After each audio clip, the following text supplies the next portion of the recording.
ॐ हरिः ॐ श्रीगुरुभ्यो नमः। हरिः ॐ। ॐ शन्नो मित्रशं वरुणः शन्नो भवत्वर्यमा शन्न इन्द्रो बृहस्पतिः शन्नो विष्णुरुक्रमः। नमो ब्रह्मणे नमस्ते वायो त्वमेव प्रत्यक्षं ब्रह्मासि त्वमेव प्रत्यक्षं ब्रह्म वदिष्यामि ऋतं वदिष्यामि सत्यं वदिष्यामि तन्मामवतु तद्वक्तारमवतु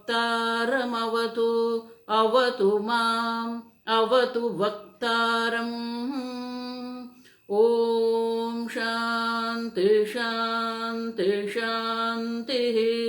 ॐ सहनाववतु सहनौ भुनक्तु सह वीर्यं करवावहै तेजस्विनावधीतमस्तु मा विद्विषावहै। ॐ शान्ति शान्ति शान्तिः।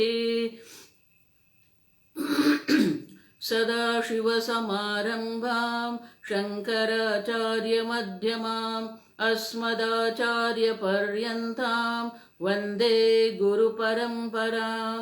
श्रुतिस्मृतिपुराणानाम् आलयं करुणालयं नमामि भगवत्पादं शङ्करं लोकशङ्करं शङ्करं शङ्कराचार्यं केशवं बादरायणं सूत्रभाष्यकृतौ वन्दे भगवन्तौ पुनः पुनः।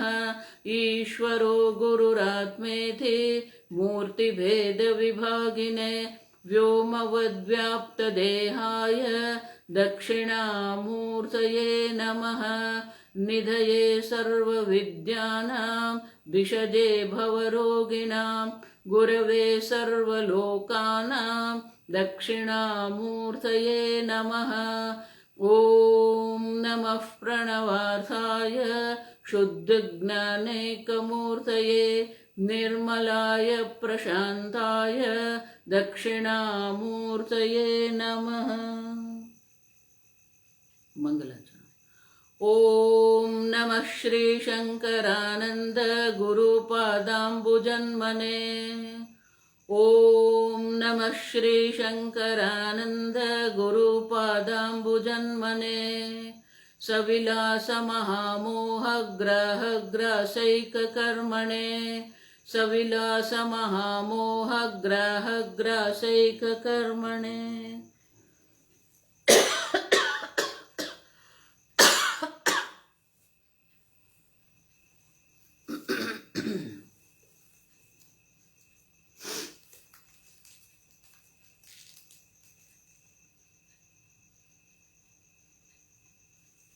पंचदशी का तीसरा प्रकरण है पंचकोश विवेक प्रकरण।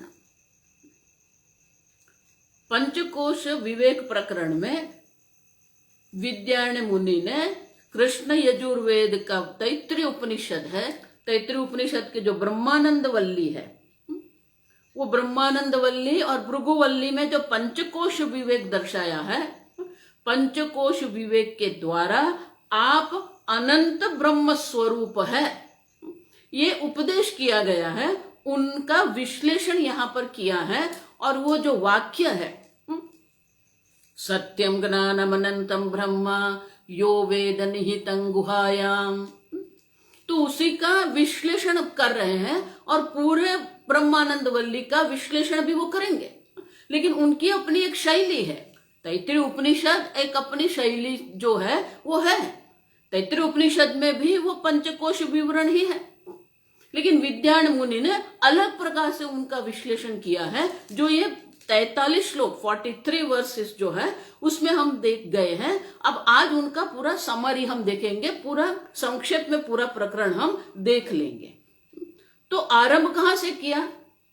तो कि सत्यम ज्ञानम अनंतम ब्रह्म, आप सत्य ब्रह्म है, ज्ञानम ब्रह्म है, अनंत ब्रह्म है।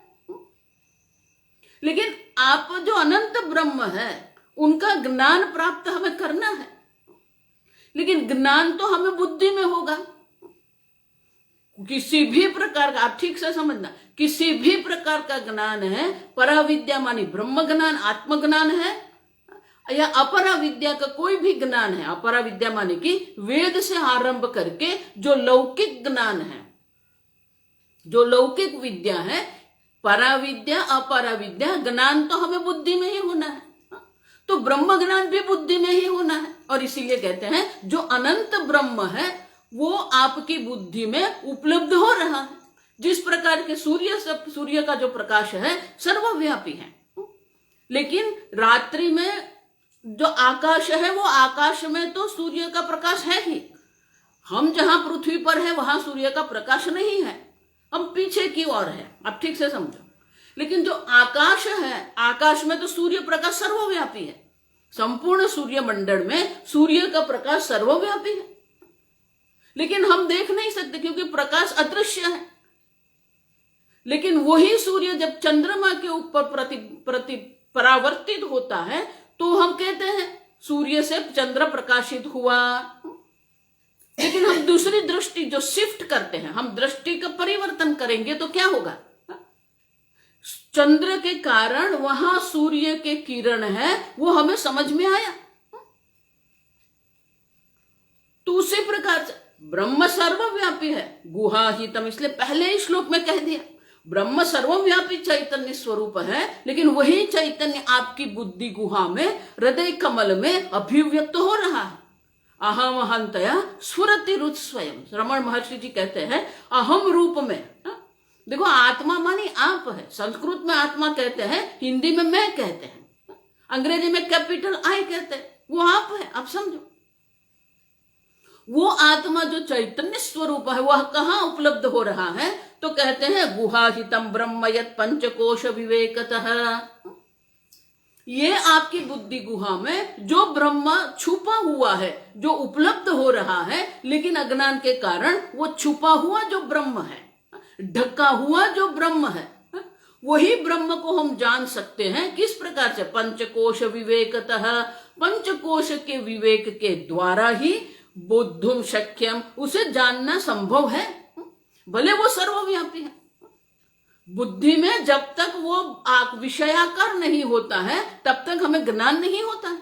आप मुझे सुन रहे हो क्योंकि आपकी बुद्धि में करणीय इंद्रिय के द्वारा शब्दाकार वृत्ति उत्पन्न हो रही है। आप मुझे देख रहे हो क्योंकि वो आकार का जो है आपकी दृष्टि में वो देहाकार वृत्ति हो रही है। उसी प्रकार से ब्रह्माकार वृत्ति हमें करनी है, लेकिन ब्रह्म तो अनंत है, तो अनंताकार वृत्ति हमारी अल्प बुद्धि में कैसे हो सकती है? और इसलिए विद्यारण्य मुनि कहते हैं पंचकोश विवेकतः, पंचकोश का विवेक करेंगे हम, और विवेक के द्वारा ही बोद्धुम शक्यम, संभव है। ब्रह्म ज्ञान संभव है, असंभव नहीं है। भले हमें अखंडाकार वृत्ति, अनंताकार वृत्ति बुद्धि में करनी है, लेकिन वो अनंताकार वृत्ति भी हम कर सकते हैं बुद्धि में। और इसलिए कहते हैं बोद्धुम शक्य ततः पंचकोशम प्रविविच्यते। ये पंचकोश के विवेक के द्वारा हम ब्रह्म को जान सकते हैं। और इसीलिए अतः तस्मत्, इस कारण से कोश पंचकम प्रविविच्यते, हम ये पंचकोश का जो विवेक है उनका हम विवेचन करने जा रहे हैं, उनका वर्णन हम कर रहे हैं। तो पंचकोश कौन से हैं? तो कहते हैं कि देहाद अभ्यंतर प्राण है।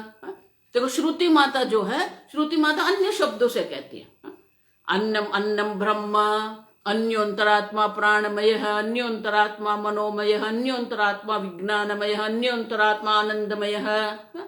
तो ये 5 वाक्य जो है उसी को विद्यारण्य मुनि एक ही श्लोक में कह देते हैं कि देह से अंदर, अंदर माने क्या है? आत्मा से समीप, वधु ज्यादा सूक्ष्म और ज्यादा व्यापक। आप समझो, अंदर का अर्थ क्या करना पड़ेगा? वो आत्मा के समीप है, व्यापक है और सूक्ष्म है। देह से सूक्ष्म, देह से व्यापक और देह से आत्मा के समीप जो है वो प्राण है। प्राण से भी अभ्यंतर मन है, प्राण प्राणाद अभ्यंतरम मन, प्राण से भी अभ्यंतर, प्राण से भी आत्मा के समीप व्यापक और सूक्ष्म मन है। मन से भी वधु व्यापक क्या है? मन से भी ज्यादा व्यापक क्या है? कर्ता, विज्ञानम कर्ता। विज्ञानमय कोश जो है वो कर्ता है, कर्तृत्व है, आप समझो। और वो है उसी से भी ततः, उस कर्ता से भी भोक्ता आनंदमय है। सायं परंपरा गुहा, ये जो परंपरा है वही गुहा है। अन्नमय जो गुहा है उसी में आत्मा छुपा हुआ है, उससे भी गहन जो है, उससे भी अंतर जो है, व्यापक जो है प्राणमय। प्राण से मन, मन से कर्ता, कर्ता से भोक्ता आनंदमय। ये परंपरा है। अब ये पंचकोश क्यों कहते हैं हम? क्योंकि सर्व सामान्य, सर्व मनुष्य, चाहे वो एशिया का हो, ऑस्ट्रेलिया का हो, अमेरिका का हो, सभी मनुष्य ये 5 प्रकार की गलती करते हैं। स्वामी जी उसको कहते हैं यूनिवर्सल मिस्टेक। 5 मुख्य जो है, फिर उसी से आगे बहुत सारे अध्यारोप होते हैं। शास्त्र में उसको अध्यारोप कहते हैं। मिस्टेक माने कि अध्यारोप। ये 5 प्रकार के आपने अपने आप पर ये 5 प्रकार के अध्यारोप करके रखे हैं। मैं देह हूं, मैं प्राण हूं, मैं मन हूं, मैं बुद्धि हूं, मैं अज्ञानी हूं, मैं करता हूं, मैं भोगता हूं। अब समझो, तो ये 5 प्रकार के जो मिस्टेक जो है, 5 प्रकार के जो अध्यारोप हमने करके रखे हैं, उसी को शास्त्र पंचकोश कहते हैं। अब देखो, अब वो पंचकोश जो अध्यारोप करके रखा है, उसी एक एक को हमें विवेक करना पड़ेगा। अन्नम ब्रह्म, ये अन्नमय जो कोश जो है, ये देह जो स्थूल देह है, आप अपने आप को देह मान रहे हैं। अब समझो, आपको देह मानकर आप, मैं वृद्ध हूं, मैं युवा हूं, मैं गोरा हूं, मैं काला हूं। अब देखो, देह की दृष्टि से अनेक देह का अध्यारोप है, फिर बहुत सारे अन्य अध्यारोप है, और इसीलिए एक एक का विवेक करना पड़ेगा। तो पहला विवेक करेंगे अन्नमय का। तो तीसरे श्लोक में कहते हैं, पितृभुक्तान अन्नाद वीर्यात् जातः अन्नेनैव वर्धते देहः। ये देह क्या है? ये स्थूल देह क्या है? ये स्थूल देह आत्मा हो सकता है? तो पहले तो ये देखते हैं कि स्थूल देह क्या है। तो कहते हैं पितृभुक्तान अन्न, पितृ माने पितृ मातृ दोनों, आप समझना है। माता पिता जो अन्न ग्रहण करते हैं, भुक्ताद अन्नाद वीर्यात्, उसी से वीर्य और अंड की उत्पत्ति होती है, और वीर्य और अंड के संयोग से ही जातः। तो ये देह जो है वो माता पिता के अंड कोश और वीर्य से ही उत्पन्न हुआ है। इतना ही नहीं, अन्नेन वर्धते, वो अन्न जो हम भोजन करते हैं, वो अन्न जो हम ग्रहण करते हैं, उसी से ये अन्न शरीर जो है उनकी वृद्धि होती है। देह सह अन्नमयः। अब जो अन्न से उत्पन्न हुआ है, जो अन्न से बना हुआ है, जो अन्न का विकार है, आप समझना, अन्नमयः, ये मयट प्रत्यय है। तो मयट प्रत्यय जो है वो किसके अर्थ में है? मयट जो है 2 अर्थ होते हैं, मयट विकार्य, मयट प्राचुर्य। पाणिनि मुनि कहते हैं ये मयट प्रत्यय जो है 2 अर्थ में हो सकते हैं, या तो विकार के अर्थ में हो सकते हैं, या तो प्राचुर्य, प्रधानता। प्राचुर्य माने सैचुरेशन, प्रधानता। तो अन्न का विकार ये शरीर है। अन्न सीधा शरीर नहीं बन रहा है। अन्न का पाचन होता है, वो अन्न रस बनता है, और वो रस से ही ये शरीर की वृद्धि होती है। तो अन्न का विकार ये शरीर है। अब जब अन्न का विकार ये शरीर है, तो वो आत्मा नहीं हो सकता, और इसलिए कहते हैं देह सह अन्नमयः न आत्मा। वो आत्मा नहीं सकता। प्रोक्त च प्राक् च ऊर्ध्वं तद अभावतः। क्यों? क्योंकि ये अन्न से उत्पन्न हुआ देह जो है, उत्पत्ति के पहले, प्राक माने क्या है? उत्पत्ति के पहले, ऊर्ध्वम तद अभावतः, उत्पत्ति के पहले उनका कोई अभाव, अस्तित्व नहीं था। तो पहले वो नहीं था, और मृत्यु के बाद भी ये शरीर रहने वाला नहीं है, और इसीलिए कहते हैं कि वो आत्मा नहीं हो सकता। क्यों? क्योंकि आत्मा तो पहले भी था। आप देखो, ये शरीर जब उत्पन्न हुआ तो आप ये शरीर में रहते हैं। अब देखो, तो आप तो पहले थे ना, ये शरीर के पहले तो आप थे। पूर्व मीमांसा कहो कि कोई भी दर्शन शास्त्र आप कहो, सब एक बात स्वीकार करते हैं कि देह व्यतिरिक्त आत्मा है। आप वो है जो देह नहीं है, देह से भिन्न, देह से बिल्कुल अलग, विलक्षण, ये आत्मा है। और ये आत्मा अगर कहेंगे, अगर विद्यामुनि अगले श्लोक में कहते हैं, अगर ये आत्मा को आप ये अन्नमय को आप आत्मा कहेंगे तो क्या होगा? ये अन्नमय उत्पन्न हुआ नहीं है, तो वो ये शरीर उत्पन्न तो कर्म से हुआ है, लेकिन ये है अन्नमय आत्मा, जो देश रूप जो आत्मा है पहले नहीं था, तो किस कर्म से ये देह आपको मिलेगा? और बाद में भी नहीं रहेगा, तो ये जो देह रहेगा नहीं, और देह ने कोई कर्म किया है तो वो कर्म बाद में मिलेगा किसको? और इसलिए कहते हैं पूर्व जन्मनि असत्येत एतत् जन्म संपादेत कथम। अगर पूर्व जन्म में वो देह तो था ही नहीं, तो किस कर्म से ये देह आपको प्राप्त हो रहा है? और बाद में भी भावी जन्मनि असत कर्मा, और भविष्य में जन्म रहेगा ही नहीं, ये मृत्यु हो जाएगा, तो किसको ये कर्म मिलेगा? न भुंजित संचितम। और इसीलिए ये अन्नमय, ये अन्नमय आत्मा नहीं है। उसी प्रकार से ये प्राण जो सब इंद्रियों को बल देने वाला जो प्राण है, वो प्राण भी वायु प्राणमय न सवात्मा चैतन्य वर्जनात्, ये प्राण जड़ है, और इसके कारण ये प्राण भी आत्मा नहीं हो सकता है। प्राण जड़ क्यों है? क्योंकि आप सो जाते हैं तब प्राण चल रहा है। अगर चोर वहां पर आया, चोरी करके चला गया, अगर प्राण चेतन होता तो फिर वो चोर को देख लेता, समझ जाता। क्योंकि सब इंद्रियों को, जो इंद्रियों को बल देने वाला ये प्राण है, प्राण जागृत था, फिर भी वो जड़ होने के कारण आत्मा नहीं हो सकता। उसी प्रकार से अहंता ममता देहे गेहादौ यह करोति यह। अब देखो ये मनोमय कोश जो है, भ्रांत न सवात्मा मनोमय है, ये मन जो है वो क्या करता है? अहंता ममता देहे गेहादौ, आपका मन है जो ये देह और गेह, गेह मानी ग्रह इत्यादि में अहंता ममता करने वाला जो मन है, कामादि अवस्थया भ्रांत है, वो भ्रांत है। मन जो है आपका भ्रांत है, मोहग्रस्त है।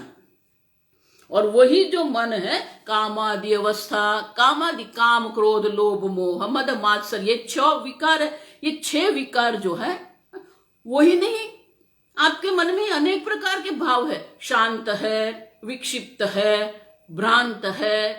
अब देखो अनेक प्रकार के भाव आपके मन में आते हैं, मात्र नकारात्मक भाव कामादि अवस्था नहीं है।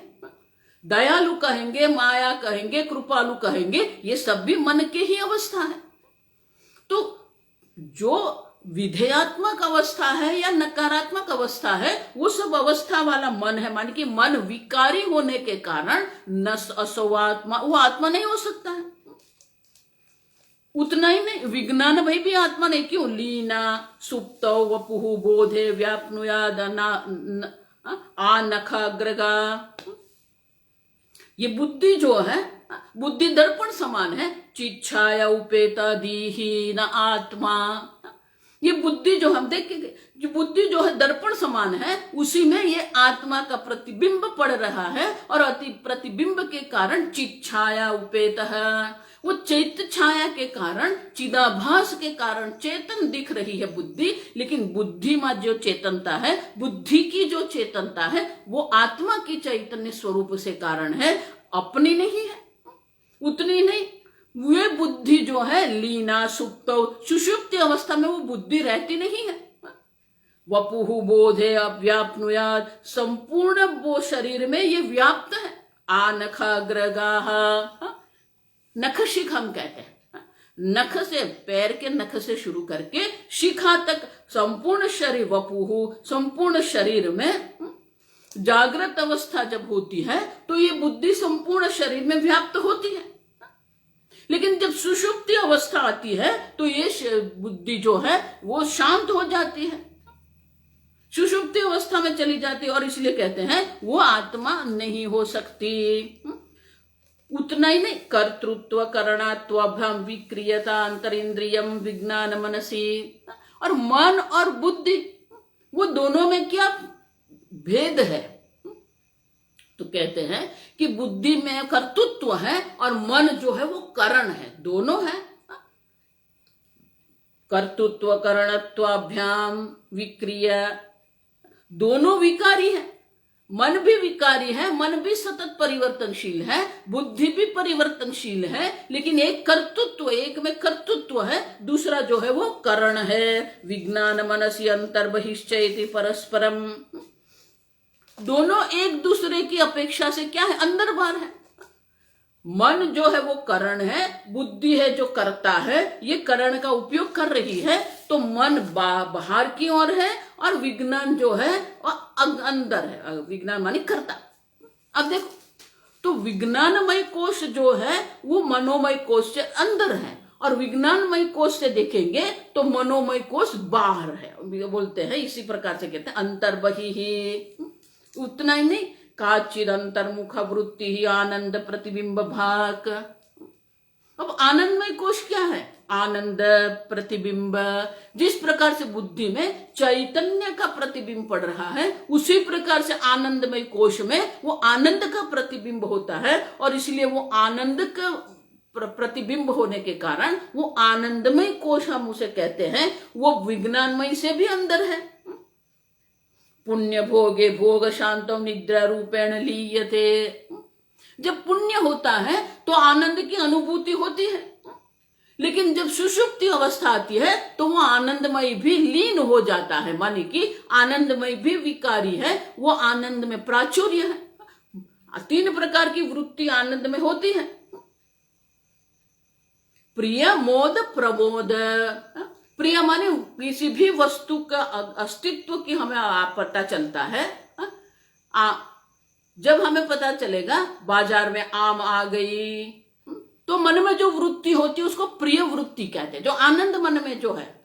लेकिन उससे भी ज्यादा मात्रा किसकी होगी, जब हम आम खरीद के लाते हैं। घर में जब हम आम आ जाती है, तो जब आम हम ले आते हैं, वो जो आनंद होता है उसको मोद वृत्ति कहते हैं, और जब वो आम को हम खाते हैं तो जो वृत्ति होती है उसको प्रमोद वृत्ति कहते हैं। अब देखो, तो इसीलिए ये आनंद की अलग अलग प्रकार की मात्रा होने के कारण, आनंद का प्राचुर्य होने के कारण वो आनंदमयी है, और वो निद्रा में शांत हो जाता है, और इसीलिए वो आत्मा नहीं हो सकता। और इसलिए कहते हैं काचित क्वत्वतो आत्मा स्याद आनंदमय पिययम।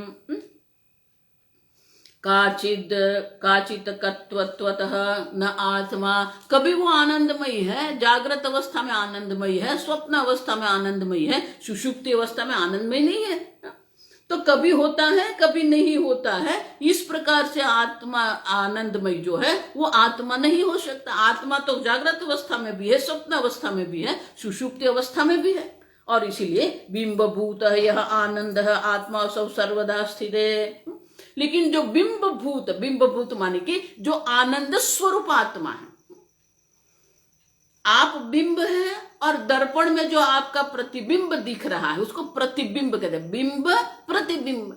तो आत्मा है वो तो बिंब है, आनंद स्वरूप आत्मा है, और आनंदमय कोश में वो आनंदमय का प्रतिबिंब दिख रहा है, और इसलिए कहते हैं आप तो सदा सर्वदा आनंद स्वरूप आत्मा है, और ये तो कदाचित होता है कदाचित नहीं होता है, और इसीलिए आनंदमय आत्मा नहीं है।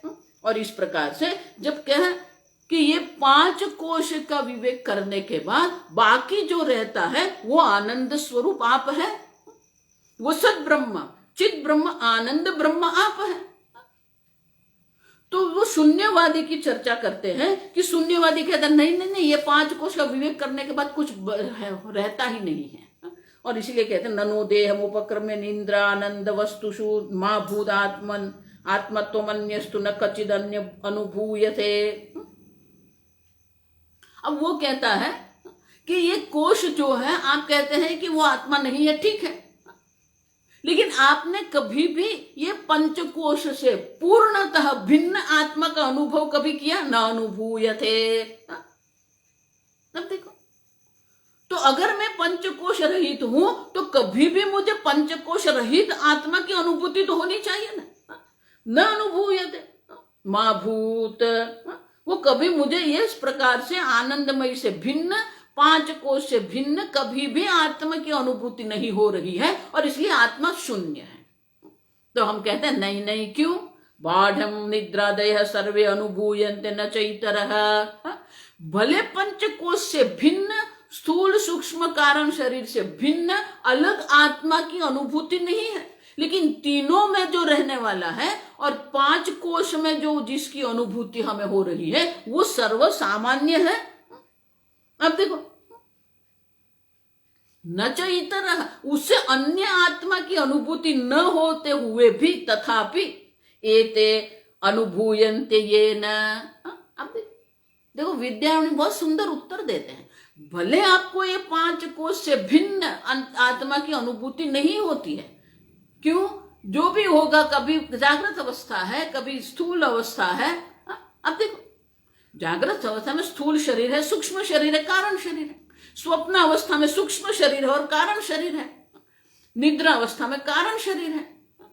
अब देखो, तो पंचकोश के नहीं होते हुए भी आत्मा उससे भिन्न है। क्यों भिन्न है? तो विद्यारण्य मुनि बहुत सुंदर तर्क देते हैं। देखो, ये तर्क समझना है हमें। वेदांत में किसी भी प्रकार का जो हम प्रश्न उठाते हैं उनका सीधा उत्तर नहीं हो सकता, आप समझो। दूसरे प्रकार से उसका उत्तर देना पड़ता है, और इसीलिए विद्यारण्य बहुत सुंदर कहते हैं, येन तम को निवारयेत येन अनुभूयन्ते। जिस आत्मा के कारण आप अन्नमय का अनुभव कर रहे हैं, प्राणमय का अनुभव कर रहे हैं, मनोमय, विज्ञानमय और आनंदमय का अनुभव जिसके कारण कर रहे हैं, वो आत्मा आप है। अब देखो, को निवारे, वो जो चैतन्य स्वरूप आत्मा जो है, जो सबका ज्ञान प्राप्त कर रहा है, सबको अस्तित्व प्रदान कर रहा है, वो आत्मा को आप कैसे निवारें? माने कि आपका निराकरण, उसका निषेध आप कैसे कर सकते हो? मैं नहीं हूं ऐसा आप कभी कह नहीं सकते हो, आप समझो। शून्य नहीं हो सकता, आत्मा कभी भी शून्य नहीं है, क्योंकि आत्मा के कारण ही अन्नमय है, अन्नमय आदि पांच कोश है, वो जानते भी हैं आप। और इसलिए कहते हैं आगे, स्वयमेव अनुभूतित्वाद् विद्यते अनुभाव्यता। देखो, ये बहुत बार बार मैं कहती हूँ, ये अनुभव शब्द जो है ना, ये अनुभव शब्द आपको भूलना पड़ेगा। क्यों? क्योंकि सब अनुभव जिसके कारण हो रहा है वो आत्मा चैतन्य आप है, आप समझो। जिसका अनुभव हो रहा है वो आत्मा ब्रह्म नहीं है। जिसके कारण सर्व प्रकार के अनुभव हो रहे हैं, क्यों? क्योंकि आत्मा तो स्वयं प्रकाश है। स्वयमेव अनुभूतित्वात्, आप अनुभूति स्वरूप आत्मा है।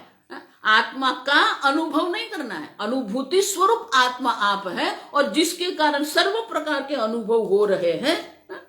न अनुभाव्यता, वो कभी भी अनुभव का विषय नहीं बन सकता है। ज्ञातु ज्ञानांतर अभावात् अज्ञेयः न तु असक्तया। क्योंकि आत्मा को जानने वाला कौन है? आत्मा का ज्ञाता कोई है, अन्य नहीं। आप तो अपरोक्ष आत्मा है, जिसको जानने के लिए किसी भी प्रमाण की प्रवृत्ति करनी नहीं पड़ती है। वो अपरोक्ष आत्मा आप है। सर्व प्रमाण की प्रवृत्ति जिसके कारण होती है, वो प्रमाण की भी प्रवृत्ति करने वाले आत्मा चैतन्य आप है। और इसलिए कहते हैं आत्मा का ज्ञाता भी कोई नहीं है, और आत्मा को जानने के लिए कोई प्रमाण भी संभव नहीं है, क्योंकि सर्व प्रमाण की प्रवृत्ति आत्मा से होती है। अब समझो। और इसलिए कहते हैं न तो आत्मा का ज्ञाता कोई संभव है, न तो आत्मा को जानने के लिए कोई प्रमाण माने कि ज्ञान का साधन भी संभव नहीं है। माने आत्मा अग्नेय, अग्नेय माने कि वो कभी भी इदम कोटि में, यह आत्मा है ऐसे अनुभव की कोटि में आत्मा नहीं आता है। फिर भी न तो असक्तया, फिर भी आत्मा नहीं है ऐसा नहीं है। शंकराचार्य जी इसलिए गीता भाष्य में कहते हैं न तो आत्मा नाम कश्चित अप्रसिद्धम वस्तु अस्ति अप्रसिद्धम। आत्मा कभी भी अप्रसिद्ध नहीं है, आप है, आप समझो। वेदांत ये कहते हैं कि आप जिसको मैं हूं कहते हैं वो आप है। बाकी जो कुछ है सब आपने अध्यारोप करके रखा। मैं देह हूं, मैं साधु हूं, मैं सन्यासी हूं, मैं गृहस्थ हूं, मैं डॉक्टर हूं, मैं वकील हूं। आप देखो अनेक प्रकार के अध्यारोप करके आप बैठे। मैं हूं उनका कभी भी अभाव नहीं होता है। और इसलिए कहते हैं न तो असक्तया। कभी भी आत्मा किसी भी प्रमाण का विषय नहीं बन सकता, कभी भी आत्मा विषय कोटि में जाता ही नहीं है, आप समझना। इसीलिए मैं कहती हूं कि वेदांत प्रमाण से ही आत्मज्ञान होगा। अन्य किसी भी प्रमाण से आप प्रवृत्त होंगे तो प्रमाण का विषय आत्मा बन जाएगा। जो विषय है वो कभी भी आत्मा नहीं है, सबको जानने वाला जो है वो आत्मा। और इसलिए कहते हैं जिसके कारण सबका ज्ञान होता है और जो कभी भी विषय कोटि में नहीं जाता है वो आत्मा आप है। और इसलिए कहते हैं वो आत्मा शून्य नहीं है, वो आपको आपकी अनुभूति सतत हो रही, मैं हूं, ये सबका अनुभव है। इतना ही नहीं, तो वो आप दृष्टांत देते हैं माधुर्यादि स्वभावानाम अन्यत्र स्वगुण अर्पिणाम। देखो बहुत सुंदर दृष्टांत देते हैं, माधुर्यादि, मधुरता, कटुता। अब देखो तो मधुरता जो स्वभाव है, शक्कर का स्वभाव है, शक्कर का स्वभाव है मधुरता। अब वो मधुरता दूसरे को देगी। शक्कर अगर आप दूध में मिलाएंगे तो दूध को वो मीठा बना देती है, लेकिन वो शक्कर जो मीठी है उसको अन्य कोई मीठी वस्तु की अपेक्षा है नहीं। स्वस्मिन् तदर्पण अपेक्षा, वो स्वयं मीठी है, स्वयं मधुर है और उसे दूसरे मधुर पदार्थ की अपेक्षा नहीं है। न च अस्ति अन्य दर्पकम, और उसको मीठे बनाने वाले अन्य कोई वस्तु है ही नहीं। अब समझो, अन्य मधुर वस्तु की अपेक्षा भी नहीं है और उसको मधुर बनाने के लिए अन्य वस्तु मुझे मधुरता प्रदान करे ऐसी भी अपेक्षा नहीं है। उसी प्रकार से अर्पकारांतराहित्य, अर्पक माने देने वाला, अर्पण करने वाला। जिस प्रकार से शक्कर आदि जो है उसको अर्पण करने वाला कोई नहीं है, तेषां तत्स्वभावतः, क्योंकि वो मधुरता उनका स्वभाव है। उसी प्रकार से मातु तथा अनुभाव्यत्व बोधात्मा न हीयते, उसी प्रकार से आप सच्चिदानंद स्वरूप ब्रह्म है ही, किसी को आपको सच्चिदानंद बनाना नहीं है, आपको आनंद स्वरूप बनाना नहीं है। अब देखो मां भूत तथा, उसी प्रकार से जिस प्रकार से शक्कर का मधुरता जो है उनका स्वभाव है, उसी प्रकार से सच्चिदानंद आपका स्वरूप है। अन्य कोई आपको आनंद दे ऐसे कोई अपेक्षा नहीं है, अन्य कोई आपको अस्तित्व प्रदान करे ऐसी अपेक्षा नहीं है, आप सत्स्वरूप है। अन्य कोई आपको चेतन बनाए इसकी अपेक्षा नहीं, क्योंकि आप चैतन्य स्वरूप है। अन्य कोई आपको आनंदित करे ऐसी अपेक्षा नहीं, क्योंकि आप आनंद स्वरूप है। आपको बना, देखो वेदांत यही कहता है आपको सच्चिदानंद ब्रह्म बनना नहीं है, आप सच्चिदानंद ब्रह्म है, वो आपका स्वभाव है। और इसलिए कहते हैं उतना ही नहीं, स्वतः सिद्ध है इसने नहीं, स्वयं ज्योति ही, स्वप्रकाश स्वरूप चैतन्य स्वरूप आत्मा है। स्वयं ज्योति भवति एषः पुरः अस्मात् भासते अखिलात्। आप वो चैतन्य स्वरूप आत्मा है जो सबको प्रकाशित करने वाला है। सब जो भासितम, ये सब जो दिख रहा है, सूर्य भले ये भौतिक जगत का स्वप्रकाश वस्तु है, लेकिन सूर्य को भी प्रकाशित करने वाली इंद्रिय ज्योति आप है। आपकी इंद्रिय ज्योति से ही सूर्य प्रकाशित होता है, आप समझो ठीक से। सूर्य है इसलिए आप नहीं देखते हैं, सूर्य आप देख रहे हैं इसलिए सूर्य है। और इसीलिए अंधजन के लिए कोई सूर्य नाम की वस्तु नहीं है, क्योंकि वो नहीं देख रहा है।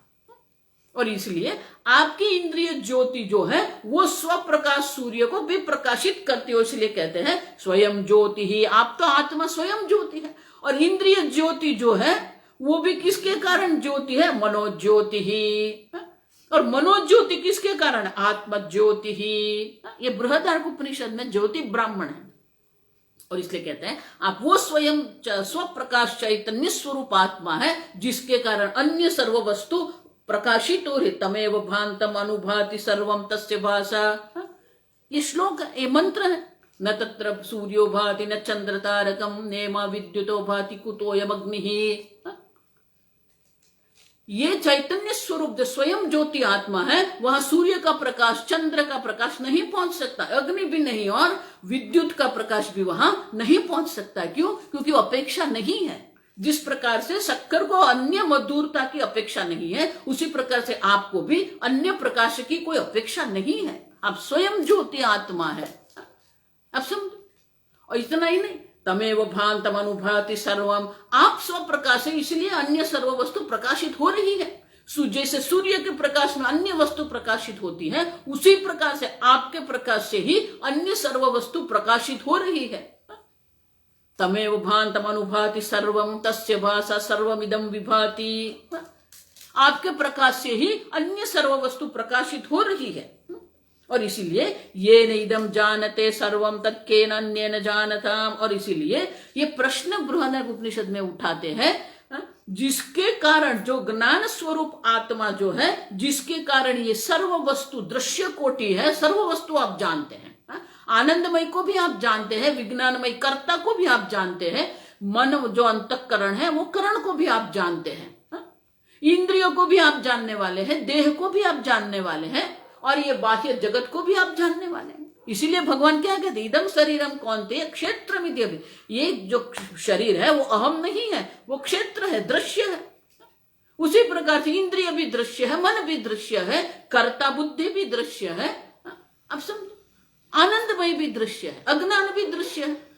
और इसलिए कहते हैं ये जब जो सब जिसके द्वारा आप ये सबको जानते हैं, केन अन्येन जानत, उसको किसके द्वारा आपको जानेंगे, किसके द्वारा आप जानेंगे, नहीं जाना, क्यों, विज्ञातरम केन विजानीयात। याज्ञवल्क्य मुनि मैत्रेय को कहते हैं, मैत्रेय जो सबके जानने वाला विज्ञाता है उसको आप कैसे जानेंगे, माने कि उसको जानने की कोई आवश्यकता है ही नहीं। उत्तम वेद्य तो साधनम, अगर उसको जानना है तो जानने के लिए कोई साधन की अपेक्षा रहेगी, लेकिन उसको जानने वाला कोई, उसका प्रकाशक कोई है ही नहीं और आवश्यक भी नहीं है, आप समझो। न वेत्ति वेद्यम तत्सर्वम, और इसीलिए सह वेत्ति, वो आत्मा है जो सबको जानने वाला है, लेकिन उसको जानने वाला कोई नहीं है। न वेद्यम तत्सर्वम न अन्यदस्ति इति वेदिता, और उससे जानने वाला जो है उससे अन्य कोई जानने वाला पदार्थ है ही नहीं, अब समझो। विदित अविदिताभ्याम तत्पृथक बोध स्वरूपकम, लेकिन ये सबको जानने वाला जो विज्ञात आत्मा है वो क्या है, तो केनो उपनिषद के मंत्र को कहते हैं विदित अविदिताभ्याम, अन्यत तद अविदितात् अन्यत अविदितात् अथो अधि। अब देखो, जो जाना हुआ है उससे भी, और जो नहीं जाना हो उससे भी अन्य आत्मा आप है, जिसके कारण ये सब इंद्रिय काम कर रही है, जिसके कारण मन सोच रहा है, जिसके कारण बुद्धि निश्चय कर रही है, वो आत्मा आप है। और इसीलिए न चक्षुषा पश्यति चक्षुगुम येन पश्यति, जिसको आंख के द्वारा नहीं देख सकते हैं, लेकिन आंख जो दर्शन क्रिया कर रही है, जिसके कारण आंख दर्शन क्रिया कर रही है, तदेव ब्रह्मत्वम विद्धि, वो जो चैतन्य स्वरूप आत्मा है वो ब्रह्म है, उसको जानो आप। नेदम यदिदम, जिसको इदम कोटि में रख के आप कह रहे हैं वो ब्रह्म नहीं है। उसी प्रकार से न मनसा मनोते, जिसका हम मन के द्वारा चिंतन नहीं कर सकते, लेकिन जिसके कारण मन चिंतन कर रहा है, यन मनसा न मनोते ये न हुर मनोमतम, जिसके कारण मन मनन कर रहा है, चिंतन कर रहा है, सोच रहा है, तदेव ब्रह्मत्व, वो ब्रह्म आप है। उसी प्रकार से सर्व, अब देखो, वो चैतन्य स्वरूप आत्मा आप है, और उससे जो अन्य पृथक जो सब है वो जड़ कोटि में आता है, दृश्य कोटि में है। तत्पृथक बोध स्वरूपकम, ये सब दृश्य कोटि से भिन्न, पंचकोश से भिन्न जो प्रबोध स्वरूपम, बोध स्वरूप जो आत्मा है, ज्ञान स्वरूप आत्मा जो है वो आप है, जो ब्रह्म है। और इसलिए कहते हैं ये बोधे अपि अनुभव यश्चन कथंचन जायते। अब देखो, ये बहुत सरल बात है, जिसके कारण आंख दर्शन क्रिया करती है, जिसके कारण कर्णेंद्रिय श्रवण क्रिया करती है, जिसके कारण मन सोच रहा है, वो चैतन्य स्वरूप आत्मा आप है। और अगर आप कहेंगे नहीं नहीं ये तो मेरे समझ में बोधे अपि अनुभव यश्चन, अगर इतना सरल होने के कारण भी आप उसको नहीं समझ रहे हैं, क्यों? क्योंकि अनुभव स्वरूप जो अनुभूति स्वरूप आत्मा, चैतन्य स्वरूप आत्मा आप है, जो ब्रह्म है। तो कहते हैं अगर कोई कहेगा कि मुझे तो ये समझ में नहीं आ रहा है, तो विद्यायण मुनि थोड़े कड़क शब्द में कहते हैं वो नर समाकृते प्लोष्ठम, ये कौन है? ये मनुष्य नहीं है। क्यों? क्योंकि इतना सरल होने को, देखो मैं बार बार इसलिए कहती हूं सबसे सरल ये ब्रह्म ज्ञान है।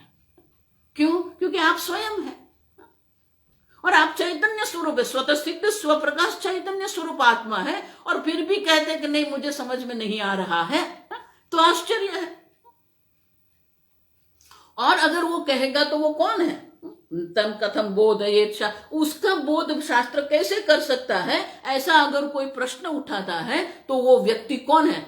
नर समाकृतिम लोष्ठम, ये तो मिट्टी है। क्यों?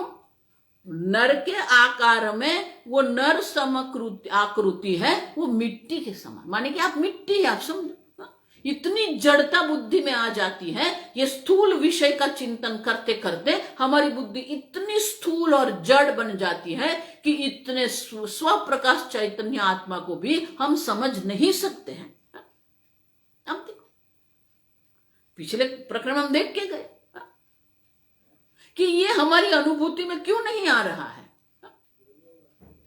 क्यों ये चैतन्य स्वरूप आत्मा को हम नहीं समझ सकते हैं। तो दो है, या तो हमारी एकाग्रता कम है, या तो हम संशय कर रहे हैं।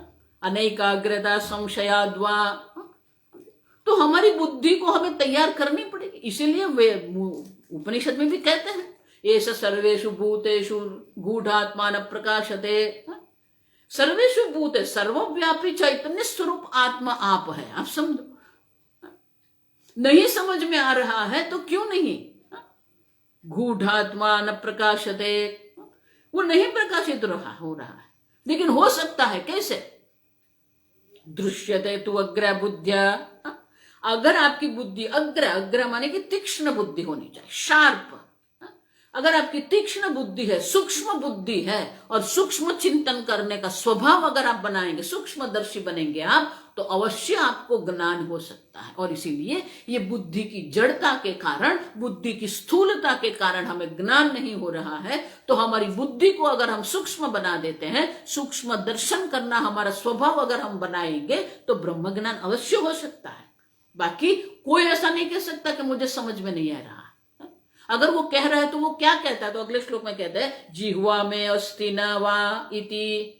अगर कोई आपको आके प्रश्न पूछे, साहब देखो ना मेरे मुख में जिह्वा है कि नहीं, लज्जा ये केवलम ये था, ये पूछने वाला जो ये शर्मजनक है उनके लिए। क्यों? वो बोल रहा है वही पुरवार करता है कि उसके मुख में जिह्वा है। तो वदतो व्याघात उसको कहते हैं, बोलते भी है और बोलने में ही विरोधाभास है। उसी प्रकार से अगर आप कहते हैं नहीं मैं तो नहीं जानता हूं, तो सबको जानने वाले आप हैं। न बुध्यते मया बोध है, ये बोध है, ये चैतन्य स्वरूप आत्मा मैं नहीं समझ सकता हूं। तो ये तो ऐसा बोलने का हो गया, मेरे मुख में जिह्वा नहीं है, बोधव्य इति तादृशी। आप बोध स्वरूप ज्ञान स्वरूप है, प्रतिबोध विदितम मतम। इसलिए कि उपनिषद क्या कहते, हर एक वृत्ति में आप चैतन्य स्वरूप आत्मा अभिव्यक्त हो रहे हैं। दर्शन क्रिया है, श्रवण क्रिया है, मनन क्रिया है, विज्ञान क्रिया है, वो सब क्रिया में आप चैतन्य स्वरूप आत्मा अभिव्यक्त हो ही रहा है। दृष्टा कहो, श्रोता कहो, मनता कहो, विज्ञाता कहो, सर्व का जो अधिष्ठान चैतन्य आत्मा आप है। और इसलिए आप कभी भी ऐसा नहीं कह सकते हैं कि मुझे समझ में नहीं आ रहा है, आप है चैतन्य स्वरूप। और इसलिए कहते हैं आप ये अनुभूति स्वरूप जो आत्मा है, वो आत्मा का स्वरूप क्या है? आप चैतन्य स्वरूप आत्मा है, समझ में आ गया। लेकिन वो चैतन्य स्वरूप आत्मा क्या है, उनका स्वरूप क्या है? यस्मिन् यस्मिन् अस्ति लोके बोधः तदुपेक्षण यद बोध मात्रम तद ब्रह्म इत्येव दीहि ब्रह्म निश्चयः। यस्मिन् यस्मिन् अस्ति लोक, ये जगत में जो जो भी आपको ज्ञान हो रहा है, सब ज्ञान में देखो पुष्पाकार वृत्ति जब हम कहते हैं, आप मुझे सुन रहे हैं, आपकी बुद्धि में शब्दाकार वृत्ति हो रही है। तो शब्दाकार वृत्ति जब हो रही है, तो शब्दाकार वृत्ति में है क्या? नाम रूप शब्द है और चैतन्य है। अब जो नाम रूप है उनकी उपेक्षा करनी पड़ेगी, तत्तद उपेक्षते। अब उसकी उपेक्षा करेंगे, बाकी जो रह जाएगा वो चैतन्य स्वरूप आत्मा आप है। यद बोध मात्रम, जो चैतन्य मात्र है, वो जो चैतन्य मात्र जो आत्मा है, तद ब्रह्म इत्येवं ब्रह्म निश्चय, वो चैतन्य स्वरूप आत्मा आप ब्रह्म है। ब्रह्म मानी कि बृहत्वाद ब्रह्म, हम देख के गए, जो सर्वव्यापी है, सबसे विशाल जो है, जो सर्वव्यापी चैतन्य स्वरूप है, वो ब्रह्म आप है। आप एक देह में उपलब्ध चैतन्य स्वरूप नहीं है। जिस प्रकार से सद्ब्रह्म सर्वव्यापी है, उसी प्रकार से चित ब्रह्म माने कि चैतन्य भी सर्वव्यापी है। दो नहीं है, सद भी वही है, चित भी वही है। और एक शरीर में देखो, भगवान आरंभ में ये सब कह के गए गीता में, लेकिन लोग उनके ऊपर ध्यान नहीं देते हैं। अविनाशी तु तद्विद्धि येन सर्वमिदं ततम्, ये आत्मा अविनाशी है। इतना ही नहीं, येन सर्वमिदं ततम्, जिसके द्वारा संपूर्ण जगत व्याप्त है, माने कि आप जो चैतन्य स्वरूप आत्मा है, जो अविनाशी चैतन्य स्वरूप आत्मा है, वो सर्वव्यापी है, एक देह में नहीं है, वो ब्रह्म है। लेकिन वो ब्रह्म स्वरूप को जानने के लिए क्या करना पड़ेगा? पंचकोश परित्यागे। वो पंचकोश का परित्याग माने कि अन्नमय मैं नहीं हूं, मनोमय मैं नहीं हूं, प्राणमय मैं नहीं हूं, मनोमय नहीं हूं, विज्ञान नहीं हूं। इस प्रकार से सबका बुद्धि में त्याग करना है। आप समझ, जिस प्रकार से अभिनेता समझता है कि वो भिखारी का वेश बना के बैठा है, वो कर रहा है, तो भिखारी का जो शरीर है वो अभिनेता का शरीर, वस्त्र भी भिखारी के ही है, उनके बाल भी भिखारी जैसे ही है, उनकी वाणी में भी दरिद्रता प्रकट हो रही है, उसकी आंख में भी दरिद्रता प्रकट हो रही है, उनके मुख में भी वो दरिद्रता, उनके कर्म में भी दरिद्रता प्रकट होती है। तो कर्म से आप देखेंगे, भाव से अगर देखेंगे, वाणी में देखेंगे, मुख पर देखेंगे, वस्त्र देखेंगे, बाल देखेंगे, सब जगह पर क्या अभिव्यक्त हो रहा है? भिखारीपना अभिव्यक्त हो रहा है। लेकिन वो अभिनेता जानता है मैं भिखारी नहीं हूं। उसी प्रकार से पंचकोश का परित्याग करना माने भौतिक परित्याग नहीं करना है, लेकिन मैं नहीं हूं यह निश्चय करना पड़ेगा। आगे हम देख के गए, अन्नमय ब्रह्म है, लेकिन अन्नमय आत्मा ब्रह्म है, लेकिन ब्रह्मात्मा अन्नमय नहीं है। सो इस प्रकार से वो चैतन्य स्वरूप ब्रह्म जो आप है, उससे एक एक को पृथक करना पड़ेगा। जिस प्रकार से मैं पिछले प्रकरण में, पंचभूत वियोग प्रकरण में, आकाश को, सद्ब्रह्म को आकाश से पृथक कर दिया, आप समझो। उसी प्रकार से एक एक कोश को अन्योंतरात्मा प्राणमय, अन्योंतरात्मा विज्ञानमय, अन्योंतरात्मा आनंदमय करके एक एक का त्याग करेंगे। साक्षी बोध अवशेषता, ये सबका जो साक्षी चैतन्य स्वरूप आत्मा है वो ही बाकी रहता है। स्वस्वरूपम सह एव स्यात्, वो स्वस्वरूप है, स्वस्वत सिद्ध स्वप्रकाश चैतन्य स्वरूप ब्रह्म आप है। न शून्यत्वम तस्य दुर्घटम, उसकी शून्यता कभी संभव ही, दुर्घटम माने उनकी किसी भी प्रकार से शून्यता संभव नहीं है। और इसलिए कहते हैं अस्ति तावत् स्वयं नाम विवाद अविषयत्वतः। और इस प्रकार से मैं हूं अस्ति तावत् स्वयं, मैं स्वतः सिद्ध आत्मा हूं, वो कभी भी विवाद का विषय नहीं हो सकता है। आप समझो, मैं हूं ये कभी भी विवाद का विषय नहीं है। स्वस्मिनपि विवादश्चेत्, अगर आप कहेंगे कि नहीं नहीं आत्मा शून्य है, तो वो शून्य जो है वो कभी प्रतिवादी नहीं बन सकता है ही नहीं। आप समझो, अगर कोई कहेगा कि नहीं नहीं आत्मा शून्य है, आप समझो, तो वो कहने वाला शून्य है या चैतन्य है? दूसरा, अगर वो कहता मैं शून्य हूं, तो वो मेरा प्रतिवादी विवाद मेरे साथ नहीं कर सकते, वो तो शून्य है। तो मेरा प्रतिवादी मेरा विरोधी हो सकता नहीं हो सकता वो। और इसलिए कहते हैं विवादश्चेत प्रतिवाद्य को भवेत। अब कहे कि आप शून्य है, तो शून्य कभी भी मेरा प्रतिवादी माने मेरा विरोधी पूर्व पक्षी नहीं हो सकता है। और इसीलिए आत्मा कभी भी शून्य नहीं है, आत्मा स्वतः सिद्ध स्वप्रकाश ब्रह्म स्वरूप है। स्व असत्वम तु न कस्मैचिद् रोचते विभ्रमं विना, किसी को भी मैं नहीं हूं ये कभी पसंद नहीं है। अगर कोई कहता नहीं नहीं मेरे अभाव मुझे पसंद है, तो वो विभ्रमम विना, वो उनकी भ्रांति है। अब देखो, कोई कह नहीं सकता मैं नहीं हूं, और उनको पसंद भी नहीं है।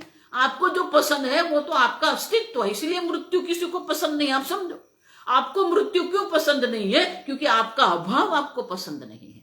आपको अज्ञान क्यों पसंद नहीं है? क्योंकि आप चैतन्य स्वरूप आत्मा है। आपको दुख पसंद नहीं है क्योंकि आप आनंद स्वरूप आत्मा है। और इसलिए कहते हैं अतएव श्रुति ही बादम ब्रूते च असत्ववादिनः। और इस प्रकार से जो भी कहेंगे कि मैं नहीं हूं, तो श्रुति स्वयं उनका वाद करती है। क्यों? असत ब्रह्मेति वेद चेत, ये सब आता है तैत्तिरीयोपनिषद में। असत ब्रह्मेति चेत वेद, अगर कोई कहेगा ब्रह्म नहीं हूं, ब्रह्म है ही नहीं, अगर कोई कहता है तो वो कह रहा है मैं नहीं हूं। असन्नेव सभवति, वो असत, वो शून्य बन जाएगा। लेकिन किसी को भी शून्यता का अनुभव नहीं हो रहा, मैं हूं का अनुभव हो रहा है। और इसलिए कहते हैं असत ब्रह्म, अगर वो कहेगा कि असत ब्रह्म है, तो वो कह रहा है मैं नहीं हूं, लेकिन ये संभव नहीं है। और इसलिए आगे कहते हैं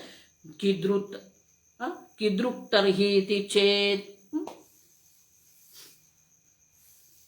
तो फिर आप प्रश्न कर सकते हैं, तो फिर आत्मा का स्वरूप क्या है? कीदृक्, आत्मा क्या है? तो कहते हैं ईदृक्ता नास्ति तत्र ही।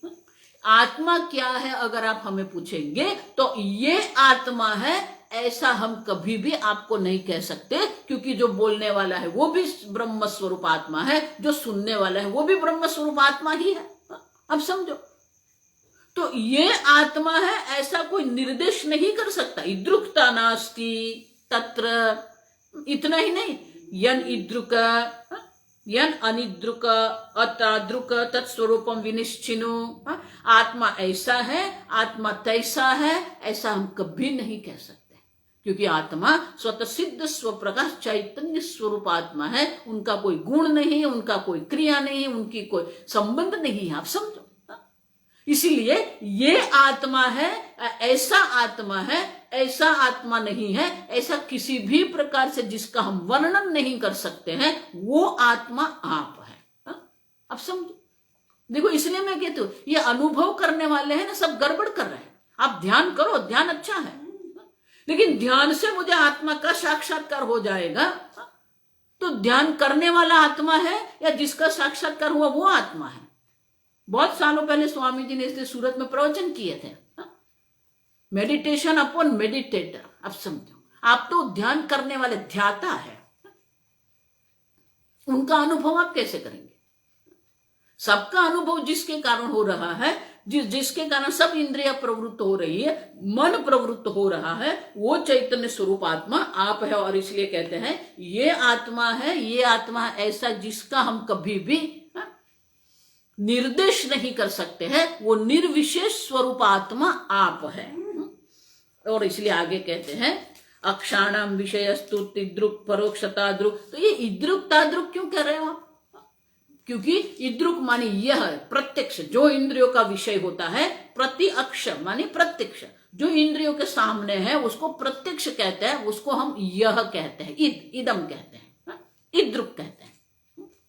और जो इंद्रियों से दूर है परोक्ष है, अक्ष माने इंद्रिय, इंद्रियों से पर, इंद्रियों से जो दूर है, जिसका इंद्रियों ग्रहण नहीं कर सकती है, उसे हम परोक्ष कहते हैं, उसको वह कहते हैं, यह और वह। अब देखो, इद्रुक माने यह, ताद्रुक माने वह।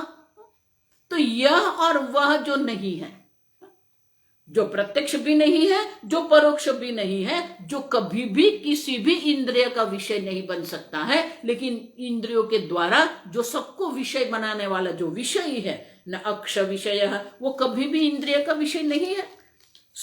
स्वत्व न अन्य से परोक्षता, और मैं स्वयं हूं तो परोक्ष तो संभव नहीं है।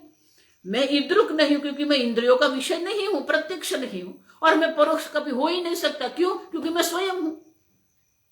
अब देखो, और इसलिए कहते हैं, देखो यही भगवान कहते हैं गीता में, अव्यक्तोयम अचिंत्योयम अविकार्योयम उच्यते। अविकार्य माने निर्विशेष चैतन्य स्वरूप आत्मा है, अव्यक्त है माने कि कभी इंद्रिय का विषय नहीं बन सकता है, और अचिंत्य है माने कभी भी वो परोक्ष नहीं हो सकता है। वो अपरोक्ष आत्मा, जो प्रत्यक्ष भी नहीं है, जो परोक्ष भी नहीं है, वो अपरोक्ष आत्मा चैतन्य आप है। और इसलिए कहते हैं ये स्वयं प्रकाश आत्मा जो है अवेद्य अपि अपरोक्षत, अतः इसीलिए अवेद्य माने कि कभी भी विषय कोटि में नहीं होने वाला आत्मा होने पर भी आप अपरोक्ष आत्मा है, स्वप्रकाश है, माने कि आप स्वतः सिद्ध स्वप्रकाश चैतन्य स्वरूप आत्मा है, जो ब्रह्म है।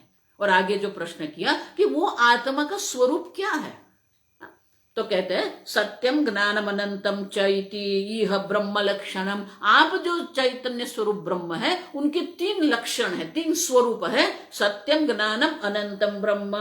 और हमने देखा विस्तार से, सत्यम माने कि जिसका कभी भी बाध नहीं हो सकता है, कि कभी भी आपका अनुभव आपको नहीं होता, अभाव का अनुभव कभी भी नहीं होगा आपको। आप समझो,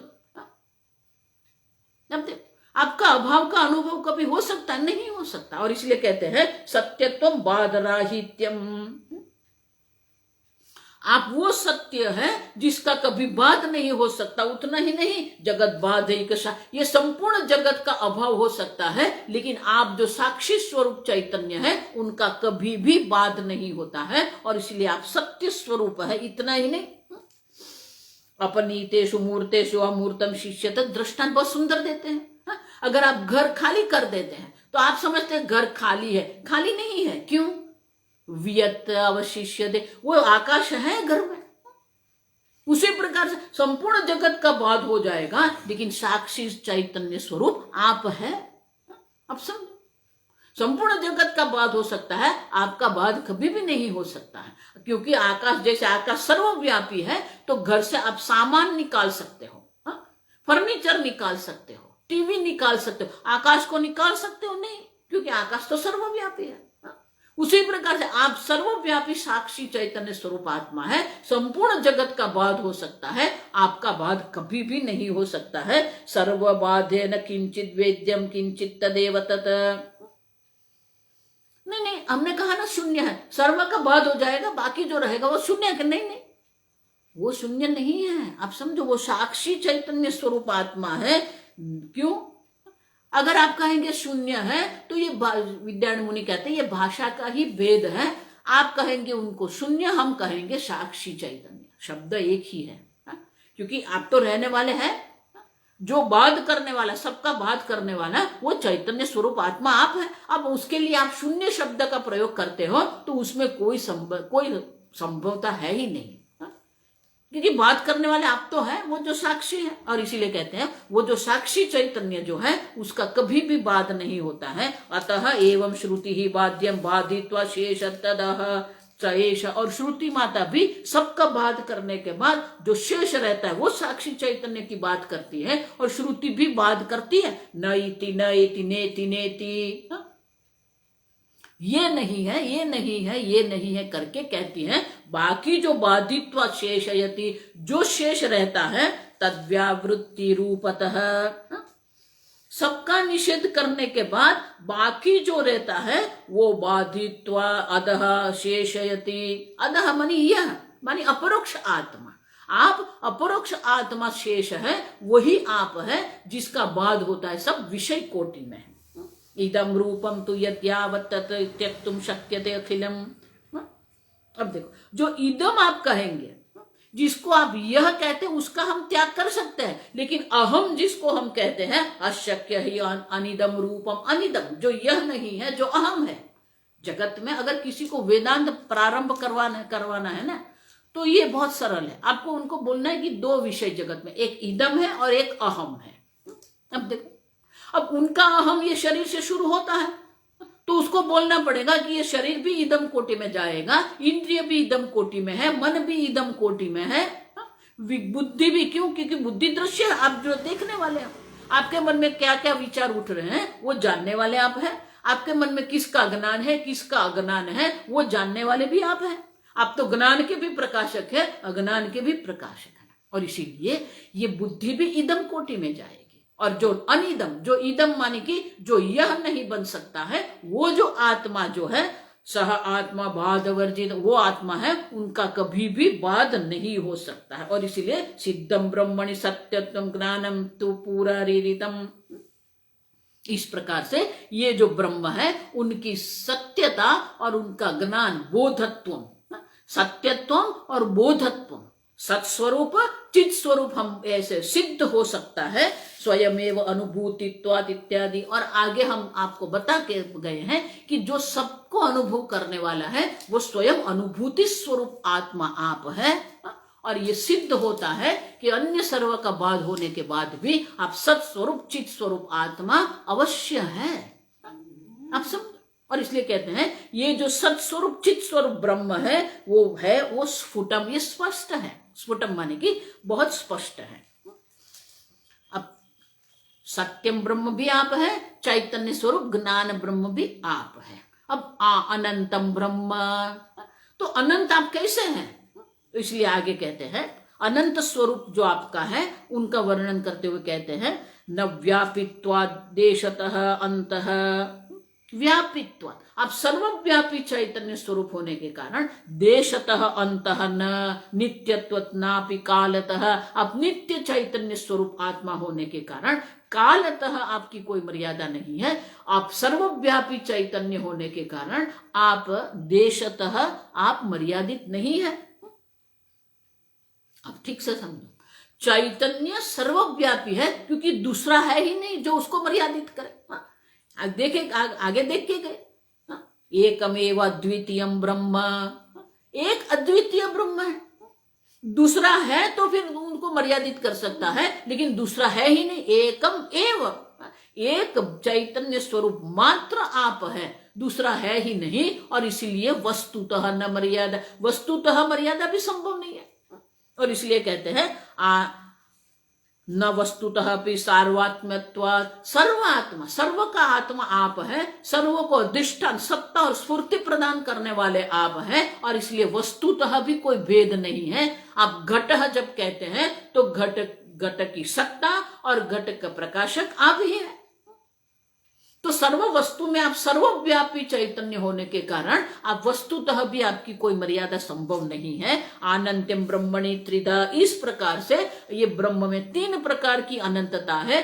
देशतः अनंत है, कालतः अनंत है और वस्तुतः भी आप अनंत ब्रह्म स्वरूप है। 10 मिनट ज्यादा लेंगे तो ये प्रकरण संक्षेप में हम समझ लेंगे। और इसलिए आगे कहते हैं देश काल्य अन्य वस्तूनां कल्पितत्वाच्च मायया न देशादिकृतान्त अस्ति ब्रह्म अनंत्यम स्फुटम ततः। ये जिसको हम देश कहते हैं, जिसको हम काल कहते हैं, ये सब तो माया के द्वारा कल्पित है।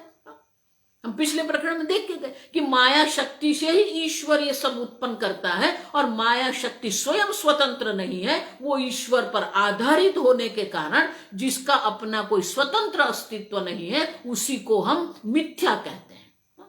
और तो ये माया शक्ति से ये सब उत्पन्न हुआ है, तो माया कार्य होने के कारण देश काल और वस्तु सब मिथ्या है। और ये सब जब मिथ्या ही है तो ब्रह्म को वो कभी भी, सत्य ब्रह्म को वो कभी भी मर्यादित नहीं कर सकते हैं। और इसीलिए देशकादिकृत अंतः नास्ति, ब्रह्म में देशादिकृत जो अंत है, मर्यादा है, परिचिन्नता है, वो ब्रह्म में संभव नहीं है। और इसलिए ब्रह्म जो है वो अनंत्यम माने ब्रह्म की अनंतता स्पष्ट है, क्योंकि ब्रह्म को मर्यादित परिचिन्न करने वाला अन्य कोई है ही नहीं।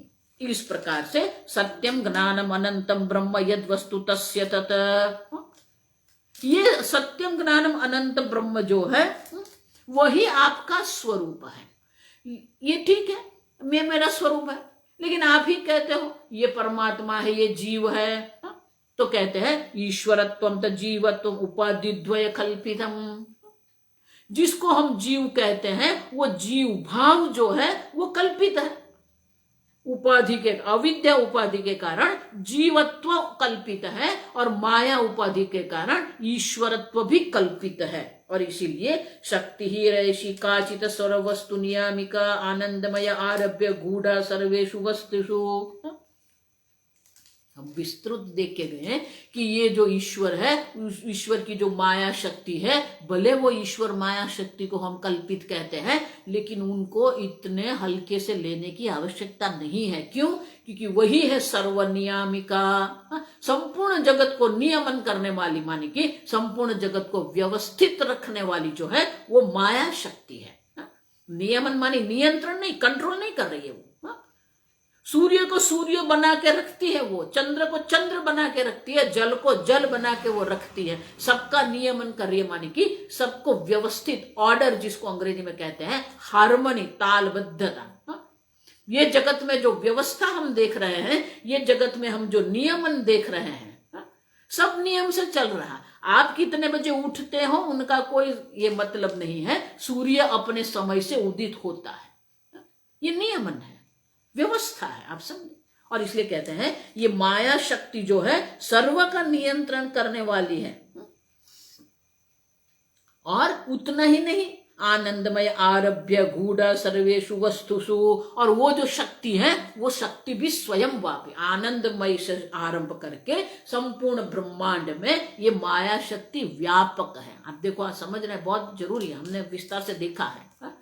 जिसको हम अल्प कह रहे हैं वहां भी माया शक्ति है।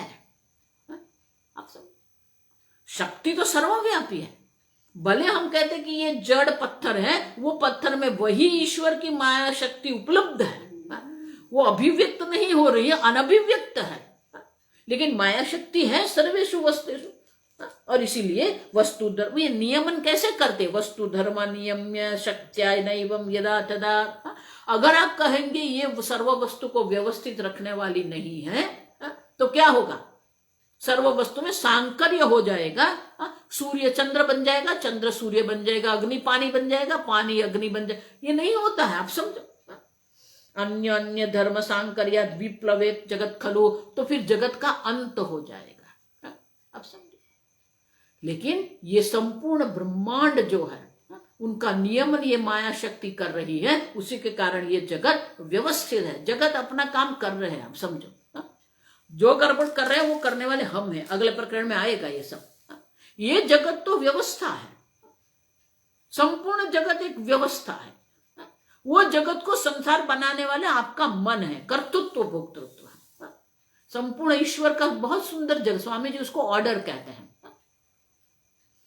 Whole world is a one order, एक बहुत सुंदर व्यवस्था है। अगर ये व्यवस्था हम देखने लगे ना तो दुख का कोई कारण नहीं है। अगर आपको रोग है, वो रोग के पीछे भी कोई कारण है, आप समझो। और वो रोग शरीर को हो रहा है, आपको नहीं हो रहा है। चिन्मयानंद जी के पास कोई गया, बोला मां स्वामी जी बहुत हेडेक हो रहा है। चिन्मयानंद जी ने उत्तर दिया, you have a head therefore there is a headache. आप समझो, हृदय है तो फिर अटैक आ सकता है, आप समझो। ये व्यवस्था है। अव्यवस्था जिसको हम कहते, स्वामी जी हमेशा कहते थे, डिसऑर्डर ऑल्सो इज ऑर्डर। जो आपको अव्यवस्था लग रही है, वो अव्यवस्था भी व्यवस्था ही है, अब समझ। और इसलिए कहते हैं संपूर्ण जगत को नियमन कर व्यवस्थित रखने वाली जो है ये माया शक्ति, अगर वो व्यवस्था रखने वाली नहीं होती तो बहुत बड़ी गड़बड़ हो जाती, ये संपूर्ण जगत का नाश हो जाता। लेकिन हम देख रहे हैं कि ये जगत है और जगत का संचालन हो रहा है।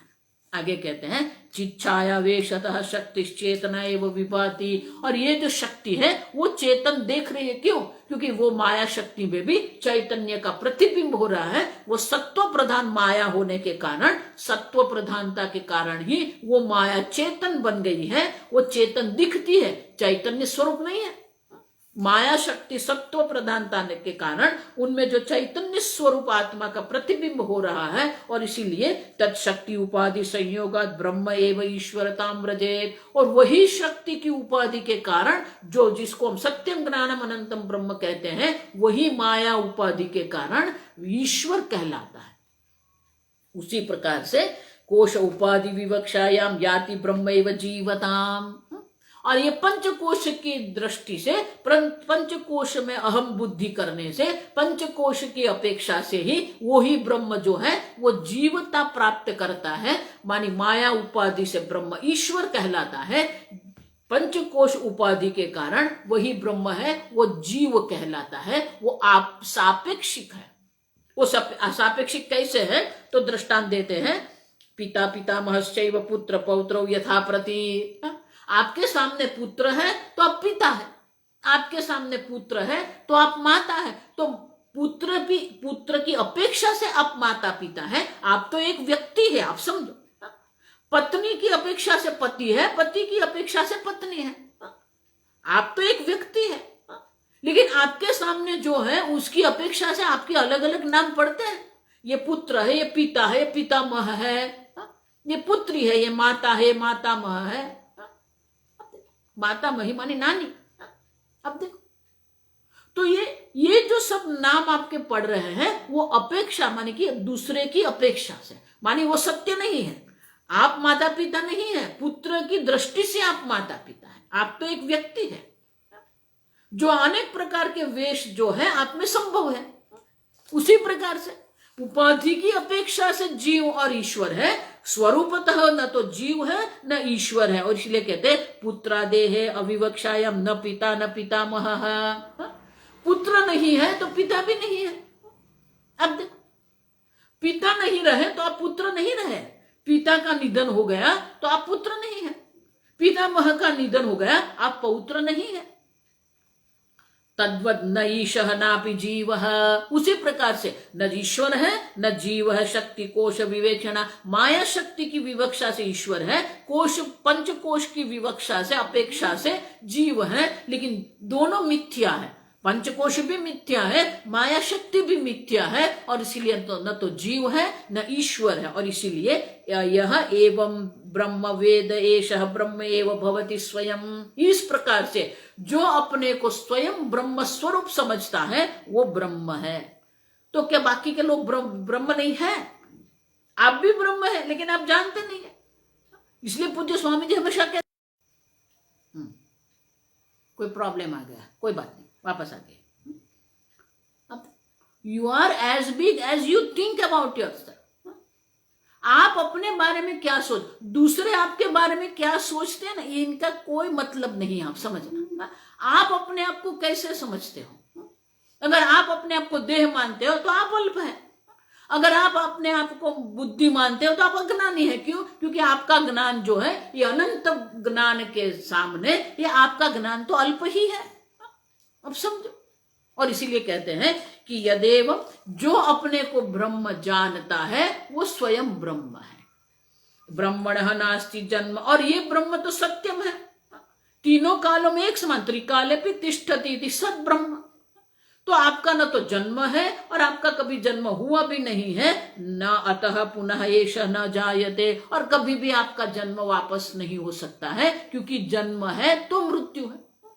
लेकिन आपका जन्म हुआ ही नहीं है तो मृत्यु भी नहीं होगी, और मृत्यु नहीं होती है तो वापस जन्म भी आपका नहीं होता है। और इसीलिए आपको मोक्ष की ये ब्रह्म ज्ञान के द्वारा पंचकोश विवेक करने से हम जो सत्यम ज्ञानम अनंतम ब्रह्म है, ये ब्रह्म मैं हूं, आपने एक बार जान लिया तो आपको मोक्ष की प्राप्ति अवश्य होती है। मोक्ष आपका जीवन का पुरुषार्थ है। मनुष्य जीवन का पुरुषार्थ एक ही है कि ये भवसागर आप कैसे पार करते हो, मोक्ष आप कैसे प्राप्त करते हो। और विद्यारण्य मुनि अंतिम श्लोक में कहते हैं कि इस प्रकार से जिसने अपने को अनंत ब्रह्म जान लिया है उनका कभी जन्म होता ही नहीं है। कभी नहीं मानी अब बाद नहीं, अभी भी आपका जन्म नहीं हुआ है। आप समझो ठीक से। इसलिए भगवान कहते हैं न जायते म्रियते वा कदाचित। कदाचित माने क्या है? कभी भी आपका जन्म नहीं हुआ है, कभी भी आपकी मृत्यु नहीं होती है। अभी भी आपका जन्म नहीं हुआ है, इस देह का जन्म हुआ है, मृत्यु भी देह की होने वाली है। आप तो वो सत्यम ज्ञानम अनंतम ब्रह्म है, वो अनंत ब्रह्म सर्वव्यापी स्वतः सिद्ध प्रकाश चैतन्य स्वरूप आत्मा आप है। और एक बार आपने ये जान लिया तो आपका मोक्ष सिद्ध हुआ है, आप नित्य मुक्त आत्मा है। इस प्रकार से ब्रह्म ज्ञान के द्वारा ही ये मोक्ष की सिद्धि आपको हो सकती है, और आपके जन्म मरण से आप छूट जाएंगे। देखो भगवान भी वही कहते हैं, मामुपेत्य मान की एक बार आपने ईश्वर स्वरूप आपको जान लिया, पुनर्जन्म न विद्यते, आपका पुनर्जन्म कभी भी नहीं होता है। तो इस प्रकार से बहुत छोटा बहुत सुंदर ये प्रकरण है कि ये पंचकोश विवेक के द्वारा भी हम अपने को अनंत ब्रह्म जान सकते हैं। और एक बार आपने अपने को ब्रह्म जान लिया, आपके मोक्ष सिद्धि हो जाती है। इस प्रकार से तीसरा प्रकरण यहाँ समाप्त हुआ। कल से हम चौथे प्रकरण का आरंभ करेंगे। ओम स्वस्ति प्रजाभ्यः परिपालयन्तां न्यायेन मार्गेण महिं महिषाः। गोब्राह्मणेभ्यः शुभमस्तु नित्यं। लोकाः समस्ताः सुखिनो भवन्तु। काले वर्षतु पर्जन्यः। पृथिवी सस्यशालिनी। देशोऽयं क्षोभरहितः। ब्राह्मणाः सन्तु निर्भयाः। ॐ सर्वेषां स्वस्तिर्भवतु, सर्वेषां शान्तिर्भवतु, सर्वेषां पूर्णं भवतु, सर्वेषां मङ्गलं भवतु, सर्वे भवन्तु सुखिनः, सर्वे सन्तु निरामयाः, सर्वे भद्राणि पश्यन्तु, मा कश्चित् दुःखभाग् भवेत्। असतो मा सद्गमय, तमसो मा ज्योतिर्गमय, मृत्योर्मा अमृतङ्गमय। ॐ पूर्णमदः पूर्णमिदं पूर्णात् पूर्णमुदच्यते, पूर्णस्य पूर्णमादाय पूर्णमेवावशिष्यते। ॐ शान्ति शान्ति शान्तिः। हरिः ॐ। श्रीगुरुभ्यो नमः। हरिः ॐ।